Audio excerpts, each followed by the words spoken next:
चलिए स्टूडेंट, कैसे हैं आप सभी लोग? उम्मीद करता हूँ बढ़िया होंगे, फर्स्ट क्लास होंगे।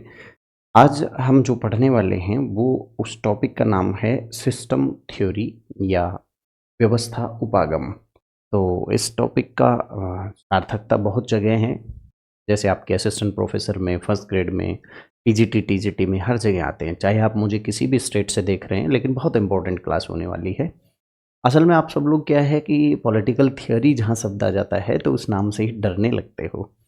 इसमें आपका भी दोष नहीं है, बहुत सारे गाइड करने वाले लोगों की ज़िम्मेदारी बनती है कि वो सरल भाषा में आपको समझाएँ और बताएँ। लेकिन वहाँ स्थिति ये है कि चौबे जी चले थे छब्बे जी बनने और रह जाते हैं दुबे जी बनकर, और ज़्यादा कठिन बना देते हैं विषय को। पता लगा कि सर पढ़ तो लिया, अभी असिस्टेंट प्रोफेसर के इंटरव्यू के लिए बहुत बच्चे आते रहते हैं, तो वो उनका एक अनुभव था। वो कह रहे थे कि सर अमुक जगह से नोट्स ले लिए, अमुक जगह से क्लासेस कर ली, तो ठीक है कि रिटर्न तो हो गया, लेकिन हमारा कॉन्सेप्ट ही क्लियर नहीं है। लिटरली मतलब रोने वाली स्थिति में बच्चे आ जाते हैं।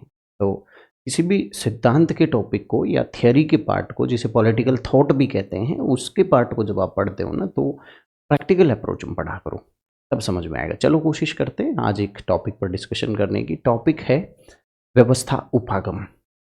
इस टॉपिक में वैसे तो हमें ज़रूरत क्या है, क्या-क्या चीज़ें हमें समझनी चाहिए? सबसे पहले कि हमें यह देखना चाहिए कि हम इसको थ्योरी कहें यानी सिद्धांत कहें, व्यवस्था सिद्धांत कहें या फिर व्यवस्था उपागम कहें। पहला बिंदु तो यही निकल कर आता है कि सर उपागम में और सिद्धांत में क्या अंतर है ना? दूसरा ये पढ़ने की कोशिश करनी चाहिए कि व्यवस्था किसे कहते हो? क्या कॉमन सिस्टम एक अलग चीज़ है और राजनीति में चलने वाली व्यवस्था एक अलग चीज़ है? तो इसमें हम वॉन बर्टलेनफी, जो कि जीव विज्ञान में एक विद्वान हुए, वहाँ उनके द्वारा दिया गया व्यवस्था सिद्धांत से लेकर जिसे हम सामान्य व्यवस्था सिद्धांत कहते हैं, फिर ये समाजशास्त्र में बहुत अच्छे से मर्टन को पढ़ा, टालकट पार्सन्स जैसे लोगों को समाजशास्त्र में हम पढ़ते हैं। तो समाजशास्त्र में व्यवस्था को ज़्यादा महत्व दिया जाता है, और देखा जाए तो ये समाजशास्त्रीय नज़रिया ही है जिसने व्यवस्था उपागम को इतना महत्वपूर्ण बना दिया। तो समाजशास्त्रीय नज़रिए से व्यवस्था क्या है, जीव शास्त्रीय नज़रिए से व्यवस्था क्या है, मैनेजमेंट में भी सिस्टम अप्रोच चलती है, पता है। इसी तरह ये विचार पॉलिटिकल साइंस में डेविड ईस्टन लेकर आता है। फिर आमंड, कॉलमैन, पावेल, बहुत सारे लोगों ने इस पर पढ़ा। अंतर्राष्ट्रीय राजनीति में भी इससे विश्लेषण किया। तो ये क्या है, तो इस उपागम का विकास कैसे कैसे होता है। राजनीति विज्ञान में यदि ये उपागम समाजशास्त्र से आया है, तो फिर ये भी ज़रूरत बन जाती है कि राजनीति पर समाजशास्त्र का प्रभाव कितना पड़ता है।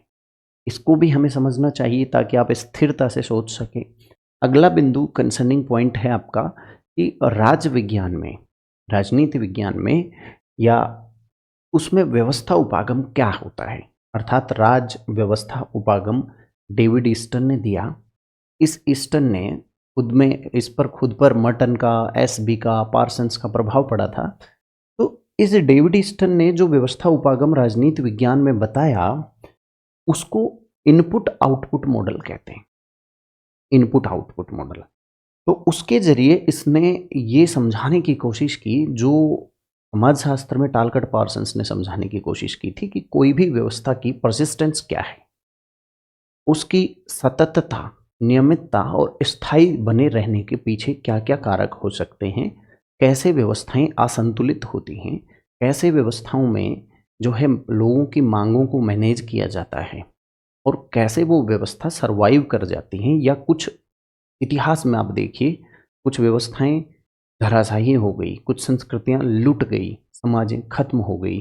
तो उनके पीछे के कारकों को पहचानने के लिए एक विश्लेषण किया गया वहाँ पे टालकट पार्सन्स के द्वारा समाजशास्त्र में।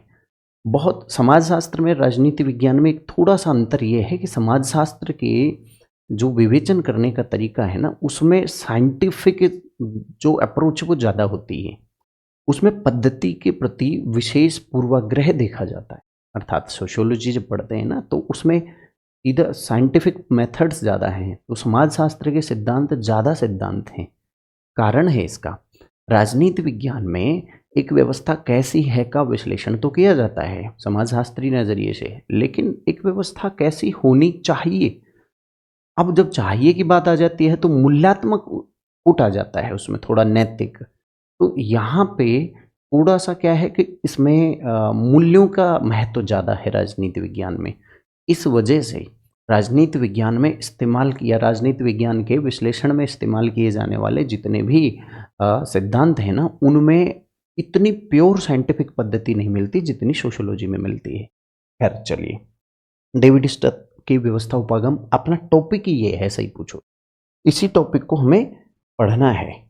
ऑलराइट, ये लो, ये हमारा टॉपिक है। फिर इसी के साथ साथ एक और मॉडल भी आता है राजनीतिक व्यवस्था में आमंड का संरचनात्मक प्रक्रियात्मक मॉडल। ये जो है ये तो कार्यों पर ध्यान देता है कि व्यवस्था में कार्य कैसे किए जाते हैं, है ना, तो सॉरी स्ट्रक्चर पर, और ये स्ट्रक्चर के साथ साथ उनमें किए जाने वाले कार्यों पर भी ध्यान देता है। अपने फर्स्ट ग्रेड में और कॉलेज असिस्टेंट प्रोफेसर में ये दोनों ही टॉपिक हैं, तो इस पूरे टॉपिक की मांग ये है। चलिए फिर शुरू करते हैं फटाफट से, है ना, ये लो, अब धीरे धीरे पढ़ते रहेंगे, पर सबसे पहले हम शुरू करते हैं डेविड ईस्टन का व्यवस्था उपागम। अब भाई जब टॉपिक शुरू कर ही दिया है आपने, तो सबसे पहले शुरू करते ही आप ये जानना चाहेंगे कि सर इसको उसने क्या कहा है, किस नाम से पुकारा है डेविड ईस्टन ने। इसको असल में देखो इनपुट आउटपुट मॉडल भी कहते हैं। Input output model, input output model, एक नाम तो ये दिया गया है। दूसरा इसका एक नाम है ब्लैक बॉक्स मॉडल।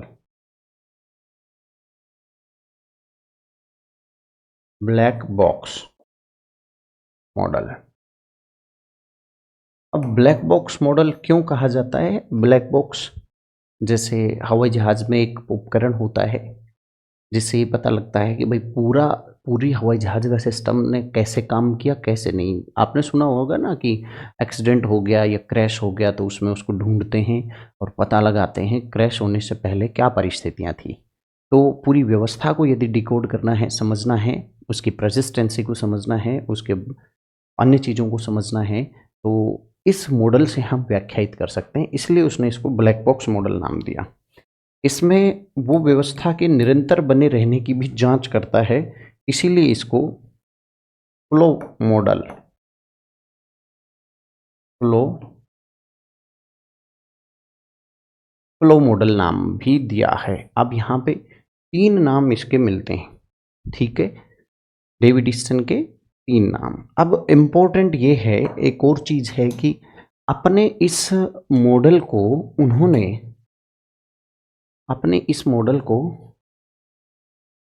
उन्होंने कौन सी बुक में दिया, ये भी बहुत महत्वपूर्ण हो जाएगा। डेविड ईस्टन की महत्वपूर्ण जो किताबें हैं ना, उनके बारे में भी आपको थोड़ा सा जान लेना चाहिए।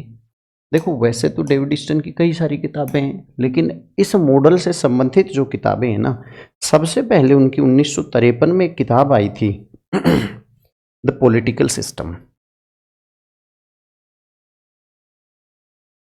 द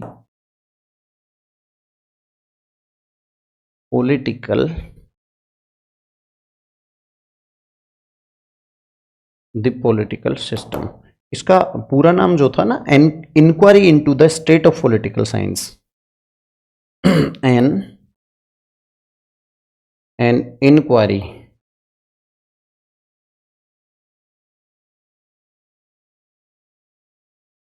QUIRY,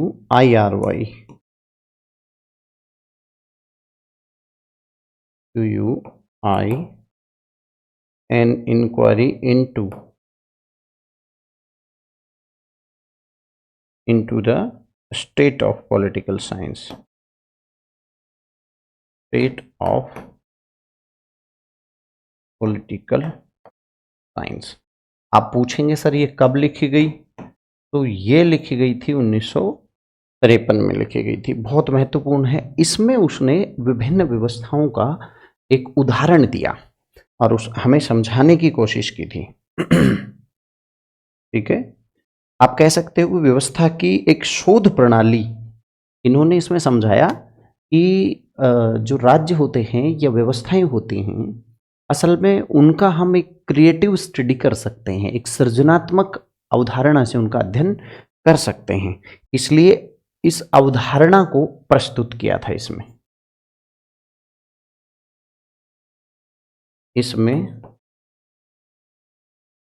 व्यवस्था की अवधारणा, व्यवस्था की अवधारणा को परिचय करवाया। ध्यान रखना, इसका पूरा का पूरा विश्लेषण इसमें नहीं किया है, विश्लेषण आगे एक किताब आएगी उनकी 1965 में। एक किताब आती है दूसरी, ए फ्रेमवर्क ऑफ या एक framework for political analysis of framework.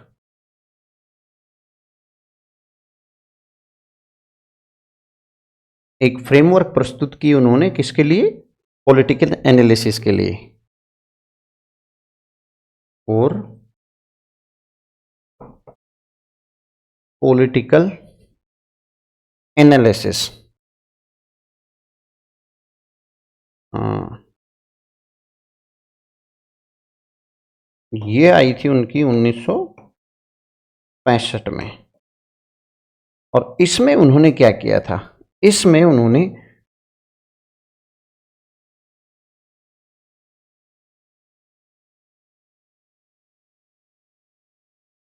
Framework को प्रस्तुत किया था, अर्थात जो इनपुट आउटपुट मॉडल है ना, उसकी व्याख्या इसमें उन्होंने की थी पूरी की पूरी 1965 में।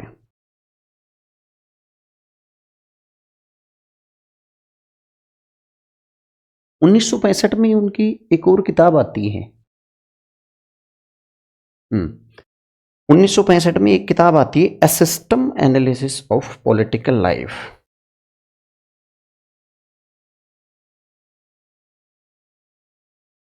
A system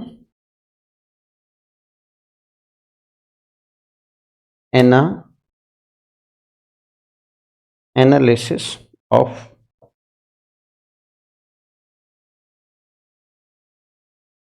political life. आप अंतर समझना, पॉलिटिकल एक तो है फ्रेमवर्क शब्द के साथ फ्रेमवर्क प्रस्तुत की, और एक system analysis of political life, यानी फ्रेमवर्क को प्रस्तुत किया 1965 में किताब जो आई थी उसमें फ्रेमवर्क वाली के नाम से, और उसको विस्तार दिया, वो दिया system analysis of political life नाम की किताब में।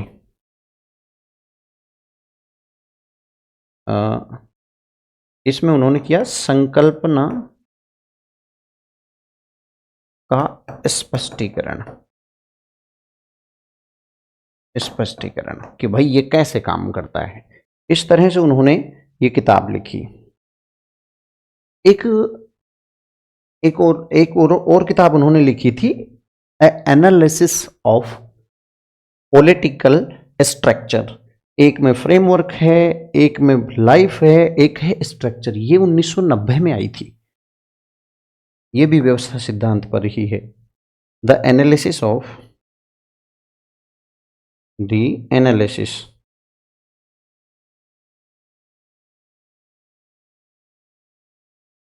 एनालिसिस ऑफ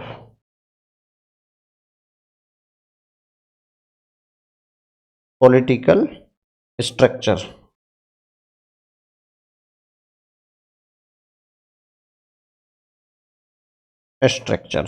ये आई थी 1990 में।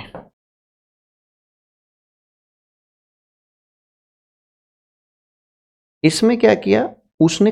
कामों के साथ साथ खुद व्यवस्था की संरचना पर भी बल दिया था इस किताब में। मैं लिख देता हूं, इसमें कार्य के साथ संरचना को भी महत्वपूर्ण बताया था। अब जरा ध्यान से समझना, ये 4 रचनाएं होगी उसकी। अब चारों पर प्रश्न किस तरह से बनेगा मैं एक बार आपको बता देता हूं। देखो क्या है, या तो पूछ लेगा, सीधा सीधा पूछ लेगा कि निम्न में से कौन सी पुस्तक डेविड ईस्टन से संबंधित नहीं है, या निम्न में से कौन सी पुस्तक डेविड ईस्टन द्वारा प्रतिपादित व्यवस्था उपागम का आधार नहीं है।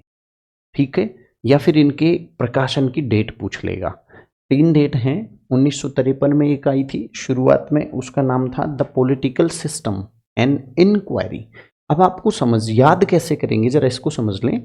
सबसे पहले आपको क्या देखना है, सबसे पहले यहाँ इंक्वायरी शब्द है, देखो इंक्वायरी से शुरू करो आप।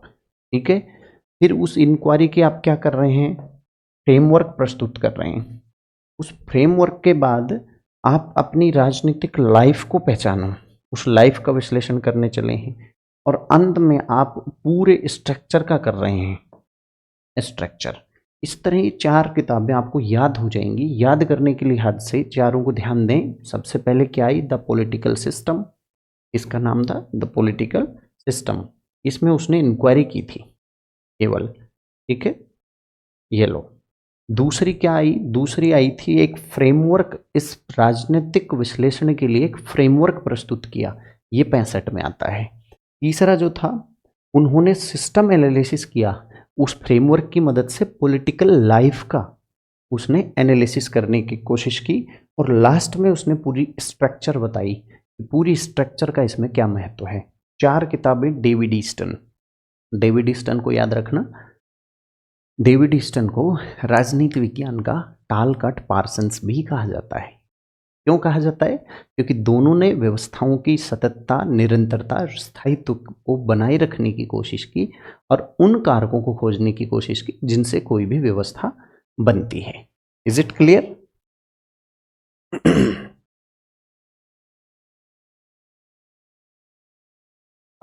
ठीक है, यस और नो करके एक बार मुझे बता दीजिए। अब हम एक चीज देख सकते हैं, आप ये पूछोगे मुझसे सर डेविड ईस्टन पर किसी का प्रभाव पड़ा था क्या? ईस्टन पर प्रभाव, भाई डेविड ईस्टन पर मैंने थोड़ी देर पहले आपको बताया था कि सर्वाधिक जो प्रभाव पड़ा था ना, वो पड़ा था समाजशास्त्रियों का, समाजशास्त्रियों का। तो उन समाजशास्त्रियों में ही नाम हो सकते हैं कि भाई किस किस का प्रभाव पड़ा था, तो मैं लिख देता हूँ। एक और बात, जो साथी मुझे YouTube पर देख रहे हैं ना, आपके लिए बता दूं कि इस पर मेरी किताब आएगी, बड़े विस्तार से उसके नोट्स दिए गए हैं, बहुत अच्छे से पूरा चैप्टर लिख के, और मेरे एप्लीकेशन वाले बच्चों को दे दिए गए हैं।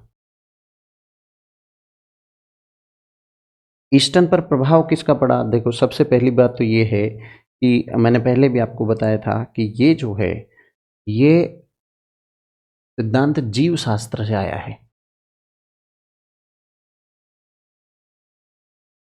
क्योंकि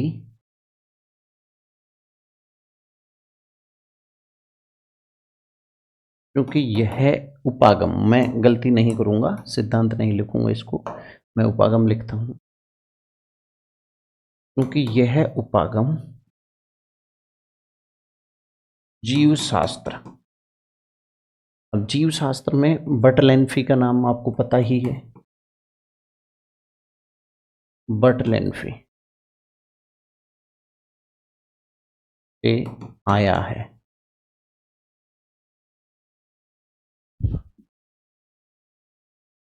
अतः अतः ईस्टन ने अतः ईस्टन ने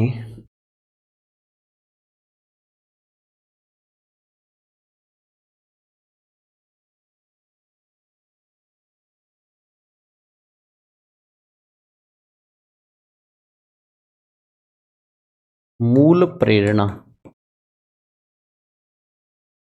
कहाँ से ली, वहीं से ली। दूसरा बिंदु ये बनता है कि व्यवस्था में जब मैं आपको फीडबैक समझाऊंगा और वातावरण से आने वाले फीडबैक पर व्यवस्थाएं इनपुट लेती हैं, तो संचार का बड़ा महत्व है यहाँ पे, है ना। तो उसने उस पर संचार विज्ञान का भी इस पर महत्व पड़ा।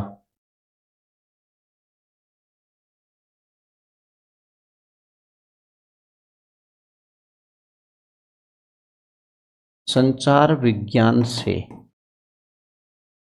ईस्टन ने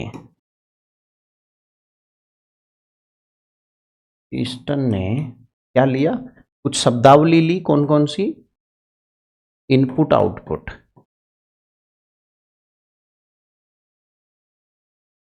इनपुट आउटपुट तथा फीडबैक, इनपुट आउटपुट तथा फीडबैक नामक शब्दावली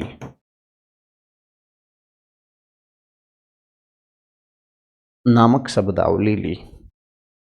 ठीक है। अब बात करें कि समाजशास्त्रियों का भी इस पर कईयों का प्रभाव पड़ा, जैसे एसबी का है, मर्टन का है, टालकट पार्सन्स का है,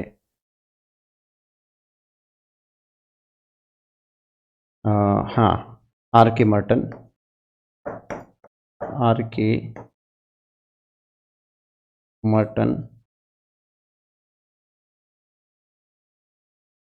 WRSB और टालकट पार्सन्स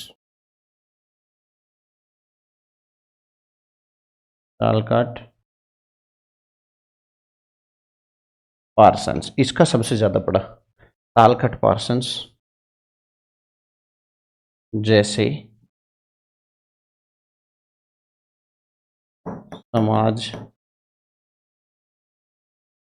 समाजशास्त्रियों का, इनका भी इस पर बहुत अच्छा प्रभाव पड़ा।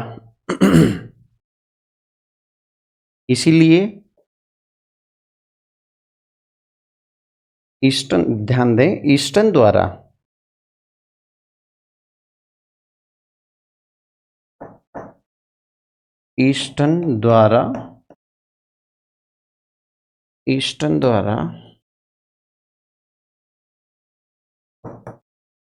पार्सन्स के समान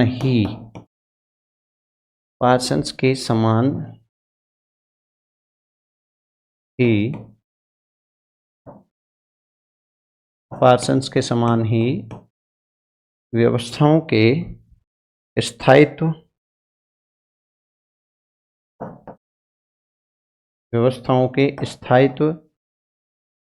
उनकी सुव्यवस्था यानी अच्छा ऑर्डर हो, उनकी सुव्यवस्था और सततता, इसको अंग्रेजी में कहते हैं प्रेसिस्टेंस, सततता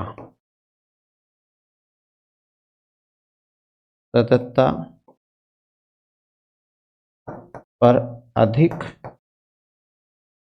जोर देने के कारण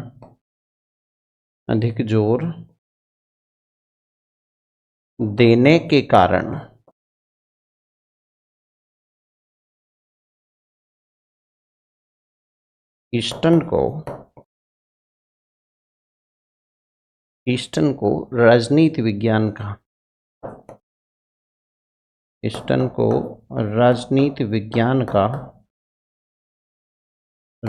विज्ञान का पार्सन्स कहा जाता है, मतलब टालकट पार्सन्स कहा जाता है। ये बात ध्यान रखना आप, बहुत इंपॉर्टेंट है। अब मैं आपको मोटे मोटे रूप में सीधा ले आता हूं, क्योंकि डिटेल्स में आपको जो पीडीएफ डालूंगा ना, जो पीडीएफ है उसमें पूरा डिटेल्स में लिखा हुआ है एक एक बिंदु। अब मैं आपको ये मॉडल पढ़ा देता हूं। असल में इसके मॉडल की देखो कुछ बातें ध्यान दें।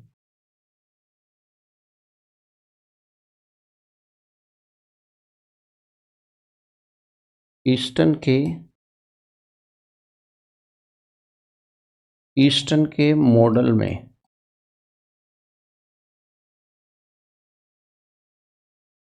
चार महत्वपूर्ण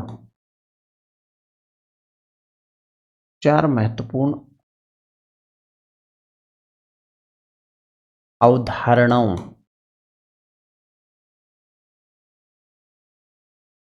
अवधारणाओं का सहारा लिया गया है।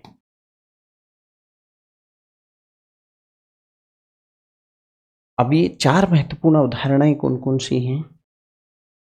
देखो, सबसे पहले सबसे पहले तो पर्यावरण, पर्यावरण। दूसरी आती है फीडबैक, पुनर्संभरण भी बोल देते हैं इसको हिंदी में।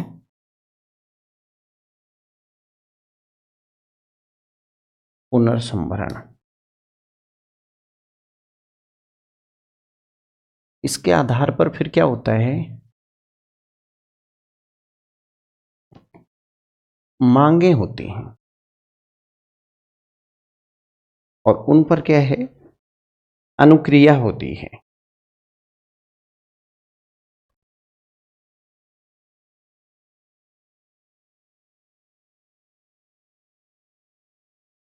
अनुक्रिया।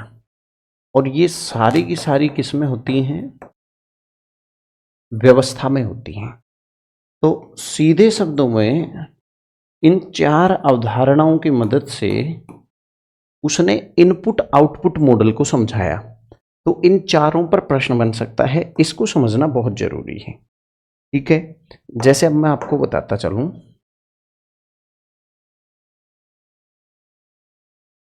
हाँ, देखो, कुछ चीजें समझ लेनी हमें बहुत इंपॉर्टेंट है।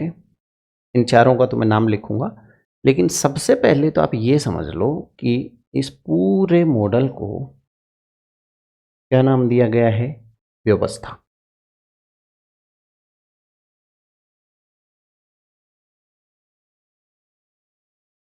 ठीक है, ये सारी की सारी जो है, ये क्या है, इस तरह की व्यवस्था है।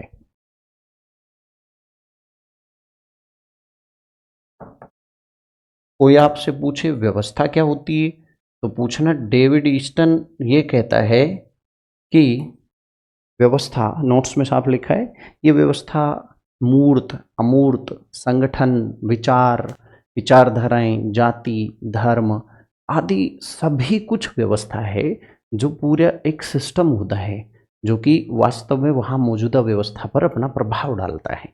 तो इस पूरी को उसने क्या नाम दिया, व्यवस्था नाम दिया। अब इस व्यवस्था में भी देखो क्या होता है, मैं आपको एक चार्ट के माध्यम से इसको समझाने की कोशिश करता हूँ। ये लो,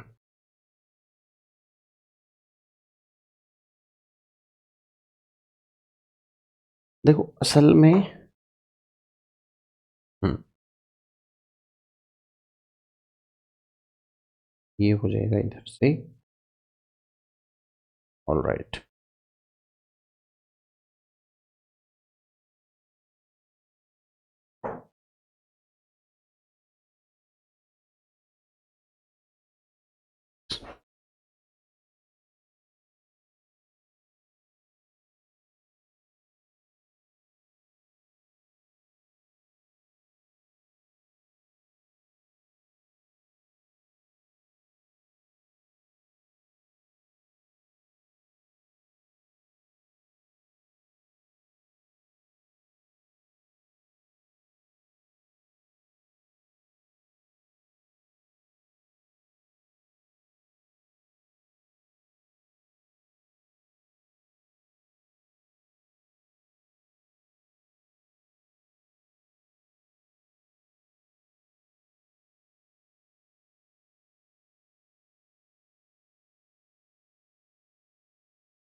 जरा ध्यान से इसको समझेंगे।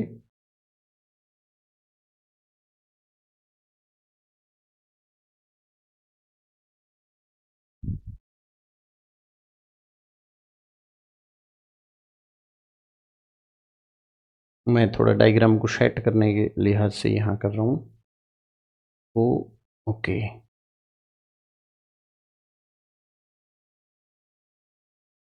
अब हो सकता है थोड़ा ठीक।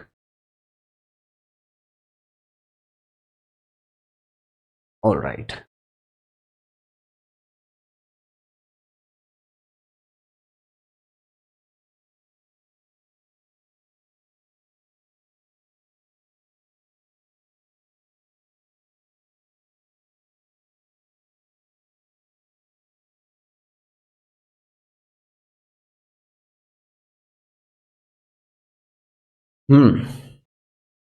दिल थाम के देखिए।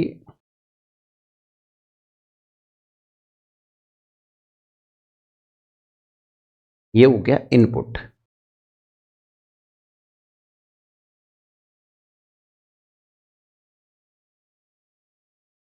इनपुट ठीक है। इनपुट के बाद क्या होता है, प्रोसेस होता है। और प्रोसेस होने के बाद यानी उस पर रिस्पॉन्स होता है। मैं बाद में इसको समझा दूंगा, एक बार लिख लेता हूं। फिर क्या निकलता है, आउटपुट।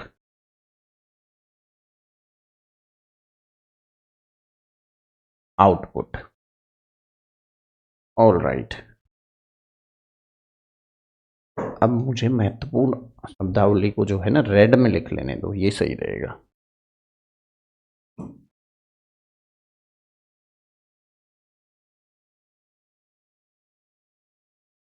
एक टर्म तो था व्यवस्था, ठीक है।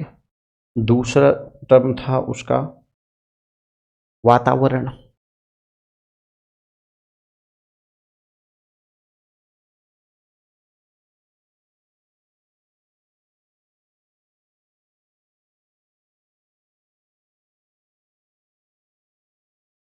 वातावरण। तीसरा टर्म था इस वातावरण से मिलने वाला फीडबैक, यानी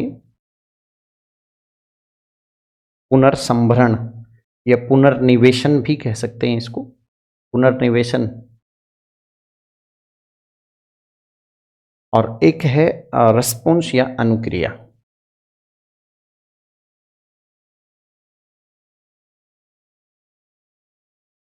अनुक्रिया या रेस्पॉन्स। अनुक्रिया या रेस्पॉन्स। इस अनुक्रिया या रेस्पॉन्स के आधार पर कोई भी जिम्मेदार जो तंत्र होता है वो असल में क्या करता है, प्रोसेस करता है मिलने वाले इनपुट का। उसके आधार पर क्या निकालता है, आउटपुट। अब बड़ी जिज्ञासा आपकी यहां ये होगी कि सर इनपुट क्या है। यहां समझ लीजिए, इनपुट जो है वो दो तरह के होते हैं। एक इनपुट तो होगा मांग,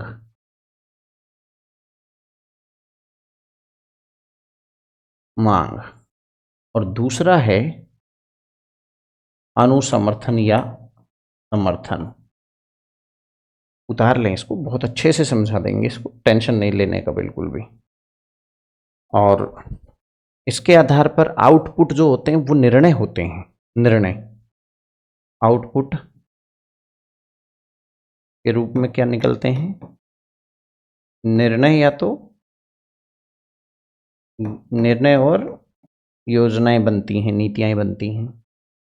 इनका भी जो प्रकार है ना उसको थोड़ा सा टेक्निकल समझ लेते हैं। ये लो,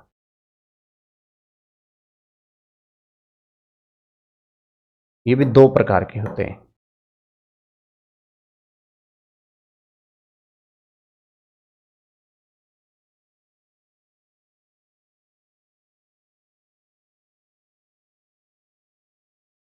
ये भी दो प्रकार के हो जाएंगे, और मांग और समर्थन।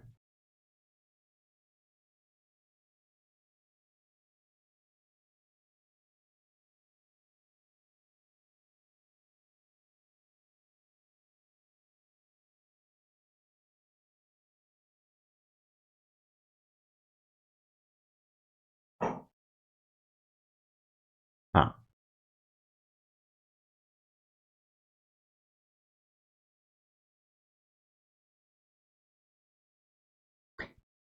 निर्णय कैसे कैसे होते हैं, एक तो होता है सहयोगी निर्णय और एक होता है आधिकारिक निर्णय।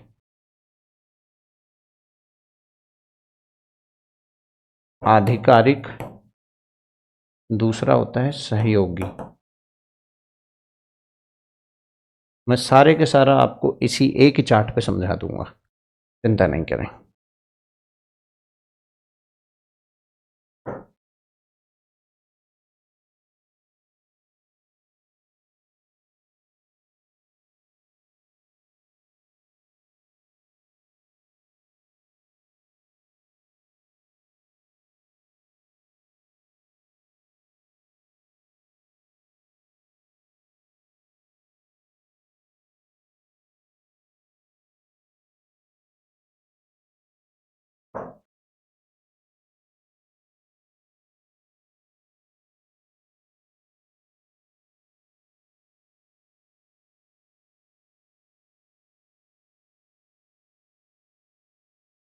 यस।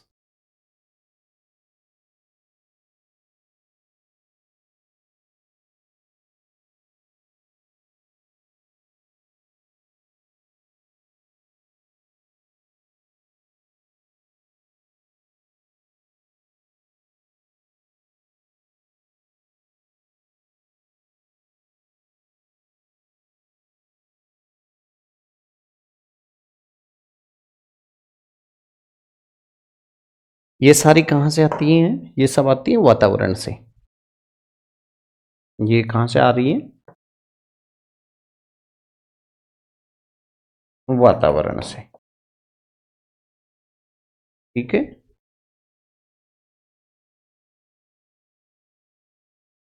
All right.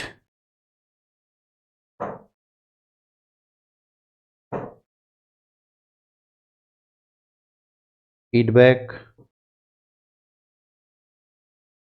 वातावरण,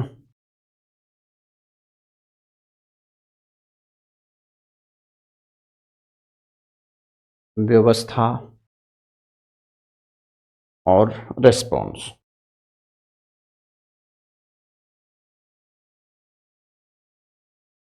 को पुनर्निवेशन हिंदी में कह सकते हैं।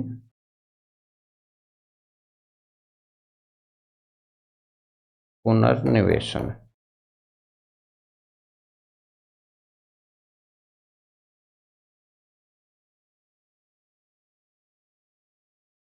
आप इसको समझिए, मैं उदाहरण सहित आपको समझाता हूं। ये है डेविड ईस्टन का इनपुट आउटपुट मॉडल।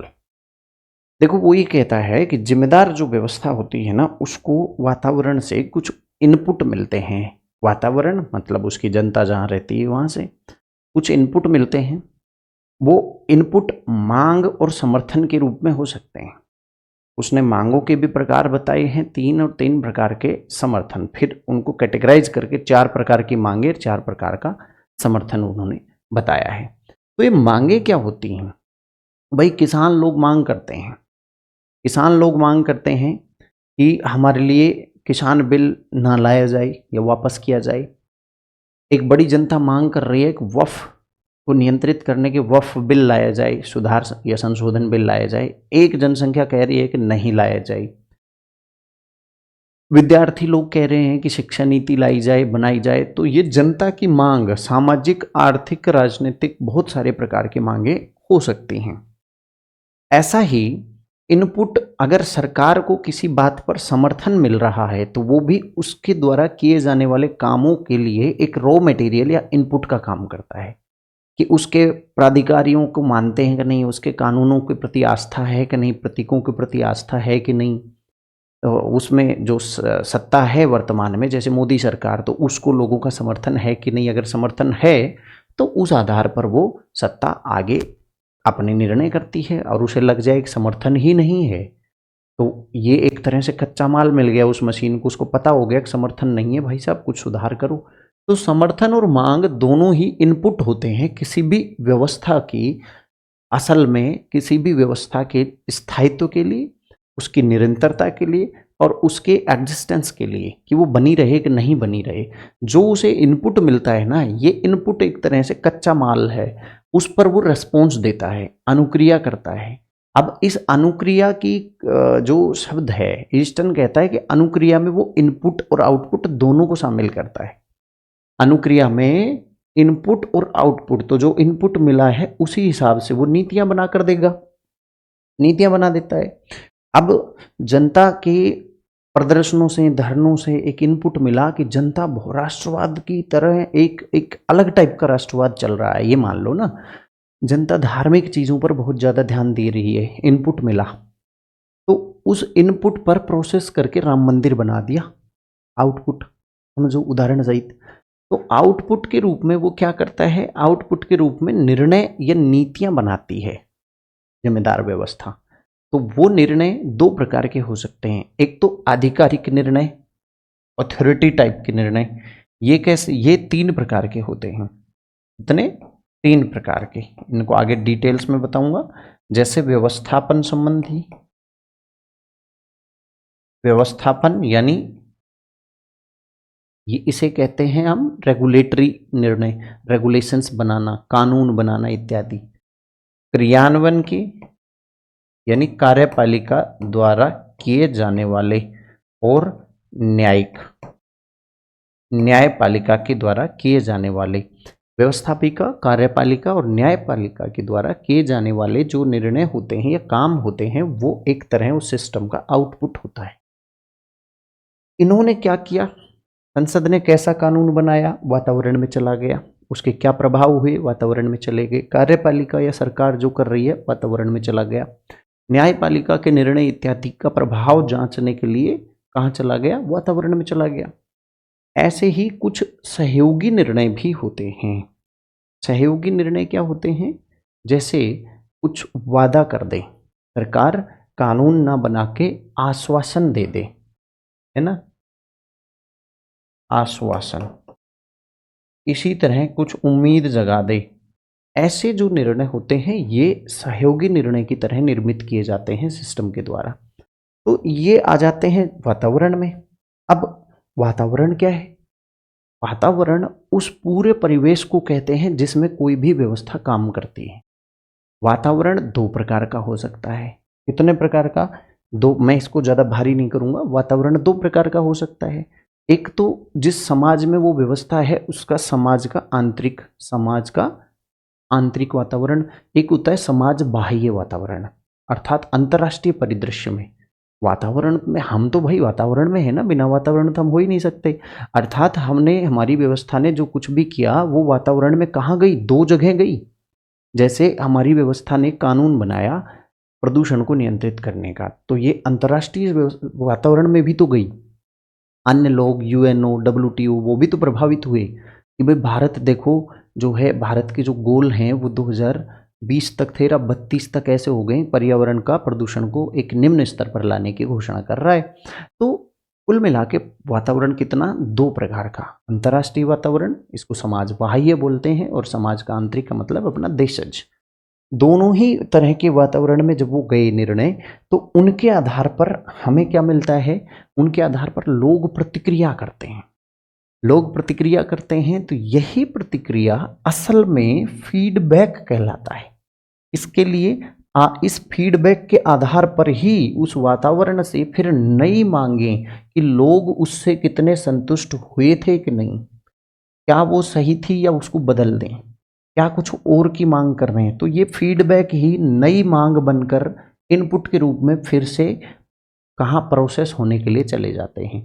तो फीडबैक बहुत ही महत्वपूर्ण है। वो ये कहते हैं, खुद ईस्टर्न कहते हैं कि मेरे हिसाब से फीडबैक किसी भी व्यवस्था की प्रेजिस्टेंस के लिए, सततता के लिए, यानी बने रहने के लिए, जैसे ईरान में शाह की सत्ता को पलट दिया गया, जैसे बांग्लादेश में सत्ता का तख्ता पलट हो गया, जैसे इंदिरा गांधी, अगर इंदिरा गांधी का चैनल प्रॉपर चलता रहता, उसको पता रहता कि अपनी नीतियों से, अपने किए गए कृत्यों से क्या फीडबैक मिल रहा है लोगों का, तो शायद वो व्यवस्था स्थायी बने रखने में सफल हो जाती, शायद वो बच जाता, तख्ता पलट नहीं होता। तो फीडबैक या पुनर्निवेशन किसी भी व्यवस्था के स्थायित्व का आधार बताया है। और इसमें भी डेविड ईस्टन तो ये कहते हैं कि सकारात्मक फीडबैक जो है वो तो कहीं ना कहीं अहंकारी बना देगा व्यवस्था को, वो तो कहीं ना कहीं लापरवाह बना देता है। नकारात्मक फीडबैक जो है वो बहुत महत्वपूर्ण है। नकारात्मक फीडबैक से सुधार करके उस जो बुरी चीज़ थी उसको हटाने की मांगों पर ध्यान दे के व्यवस्थाएं फिर से बदल सकती हैं। जैसे एक टीचर के मेरे मैकेनिज्म को समझिए, यदि मैं मेरी क्लास में मिलने वाले नकारात्मक फीडबैक पर ध्यान दूंगा तो मैं और ज़्यादा बेहतर तरीके से निखर कर सामने आऊँगा। ये तय है।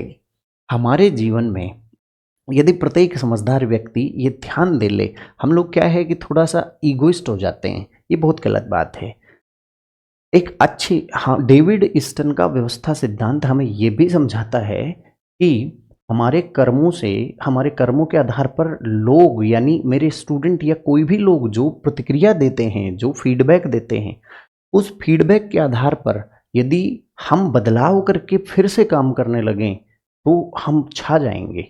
इसका मतलब जीवन में नकारात्मक फीडबैक को बहुत महत्व देना चाहिए। अगर आप वास्तव में अपना उत्थान चाहते हैं तो अपनी आलोचक को, इसीलिए तो कहा जाता है निंदक नियरे राखिए आंगन कुटी छवाए, बिन पानी साबुन बिना निर्मल करे सुभाए।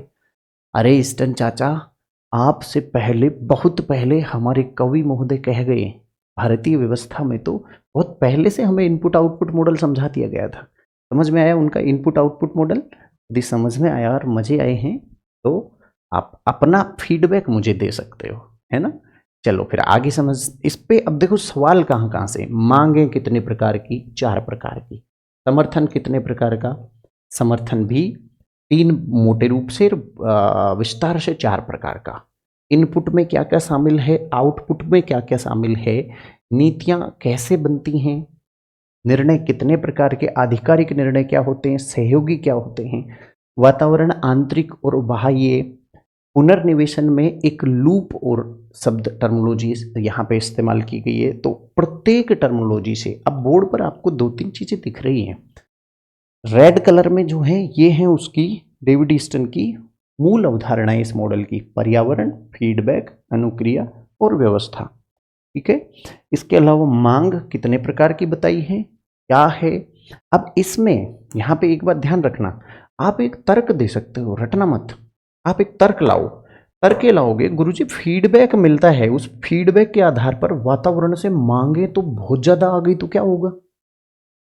मांग ज्यादा हर व्यक्ति चाहता है अपने हिसाब से काम करे, चाहता है कि नहीं चाहता है। मांगे बहुत ज्यादा आ गई तो फिर क्या करता है, इस चीज को भी समझना पड़ेगा हमें। मांगे अगर ज्यादा आ गई तो उन मांगों के हिसाब से असल में क्या होता है, एक मैकेनिज्म बनाकर रखता है। हमारा जो व्यवस्था है वो एक मैकेनिज्म बनाकर रखता है कि इन मांगों को फिल्टर किया जाए। क्या किया जाए? मांग और समर्थन जब इनपुट के रूप में जाते हैं तो इस सिस्टम में घुसने से पहले यहां पर वो एक फिल्ट्रेशन, एक जाली लगा देता है, एक जाली लगा कर रखता है। ध्यान रखना कि लो भाई पानी भर रहे हैं, कहीं कचरा वचरा तो नहीं आ जाएगा।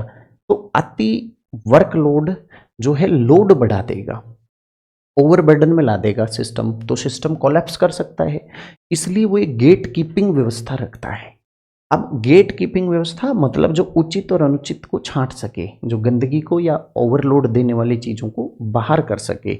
इस तरह की जो व्यवस्था है ये भी 4 प्रकार की रखते हैं। जैसे सामाजिक सांस्कृतिक मूल्य या जो परंपराएं हैं वो भी गेट कीपर की भूमिका निभाती हैं।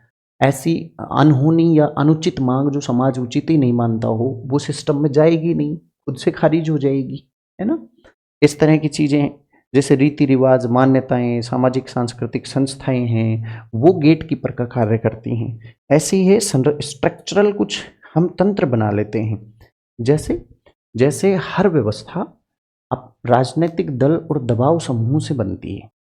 राजनीतिक दल असल में गेट कीपर की भूमिका में होते हैं। हर एक राजनीतिक दल की अपनी एक मांग होती है, अपनी एक खास उद्देश्य होता है, अपनी एक खास विचारधारा होती है। जैसे कोई राजनीतिक दल भ्रष्टाचार का सफाया करने के लिए ही बनता है तो बाकी मांगों को वो साइड में करता है। उसकी प्राथमिक मांग क्या है? उसकी प्राथमिकता है कि भाई मैं भ्रष्टाचार उन्मूलन करूंगा। आप समझ रहे हैं मेरा इशारा? वो एक अलग बात है, बाद में वो झाड़ू लेके पता नहीं क्या ही करने लग गए। लेकिन इस तरह तो डेविड ईस्टन ने गेट कीपर के रूप में राजनीतिक दल को पहचाना।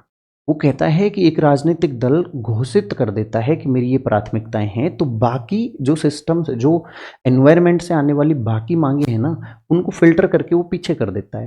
सपोज करो जैसे किसी की समाजवादी दल मान लो है, समाजवादी दल की सत्ता है, सिस्टम में है, तो समाजवादी दल पूंजीवाद टाइप की मांगों को खारिज करके फिल्टराइज कर देता है, ओवरलोड से बच जाता है।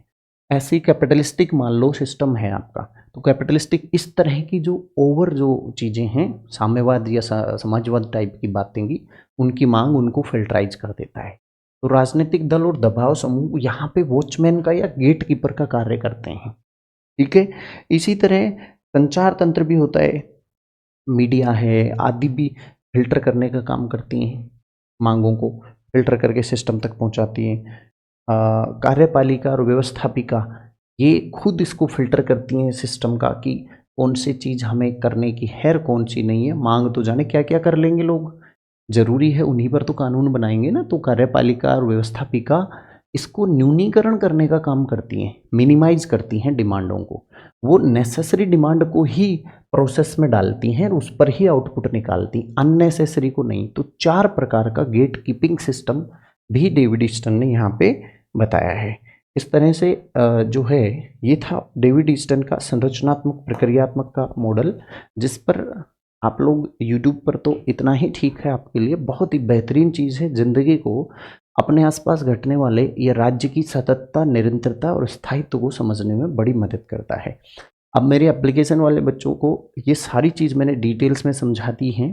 पूरा एक एक चीज़ कहाँ से आया है, प्रश्न कहाँ से बना था, पूरा आपको 55 पेज का 55 पेजेस में एलाबोरेट करके मैंने वो चैप्टर आपको दे दिया है, जो मेरा जल्दी ही जो है आने वाली जो बुक है मेरी, उस बुक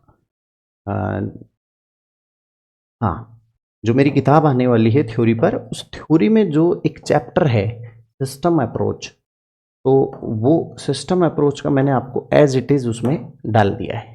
ठीक है, नोट्स की पीडीएफ आपको मिल गई है, वहाँ पे देख लेना, पीडीएफ साथ अटैच कर दिया है, सब कुछ उसमें है, आराम से पढ़ लीजिए। बाकी यूट्यूब पर देखने वाले साथियों को बता दूं कि मैं पूरा पॉलिटिकल साइंस का जो पढ़ा रहा हूँ या जो जिस पीडीएफ को डालने की मैं बात कर रहा हूँ, वो मेरे लोक सेवा इंस्टीट्यूट नाम का ये जो एप्लीकेशन है ना, इस एप्लीकेशन में मिलेगा, इस ऐप पर आपको मिलेगा। और पीडीएफ वगैरह सारी वहाँ पे मिल जाती हैं। इसका लिंक नीचे डिस्क्रिप्शन में भी मिल जाएगा, डाल दूंगा। और एक ग्रुप बना रखा है ये राजनीति विज्ञान के स्टूडेंट्स ने। तो पॉलिटिकल थियोरीज पे एक आधारभूत और सरल समझ बनानी है। तो चलिए, अगले लेक्चर को तुरंत ही अपलोड करूंगा और उसमें हम डालेंगे स्ट्रक्चरल फंक्शनल मॉडल को। आज इस सत्र में इतना ही, तुरंत 1 घंटे में दूसरी क्लास अपलोड हो जाएगी।